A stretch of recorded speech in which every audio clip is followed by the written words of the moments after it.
গতকাল আমরা লাঞ্চ করে বেরিয়ে পড়লাম গড়িয়াহাটে স্পেন্সারে যাওয়ার জন্য। তো তোমাদেরকে এখন বলি যে আমাদের বাড়ির সামনে স্পেন্সার থাকা সত্ত্বেও গড়িয়াহাটে যাওয়ার কারণটা।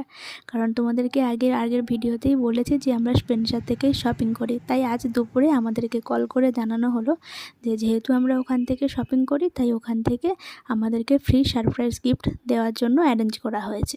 তো সেটা নেওয়ার জন্যই চলে এলাম গড়িয়াহাটের স্পেন্সারে। তো প্রথমেই ওখানে এন্ট্রি করে আমাদের নামটা রেজিস্ট্রি করে নিলাম। তো তারপর ভেতরে এন্ট্রি করে 40-45 মিনিটের মতো কিছুক্ষণ প্রোগ্রাম হলো। তো তারপর আমাদেরকে গিফট দিয়ে আমরা তারপর বাইরে চলে এলাম ওখান থেকে। যেহেতু গড়িয়াহাট গিয়েছি তাই টুকটাক শপিং তো করতেই হবে।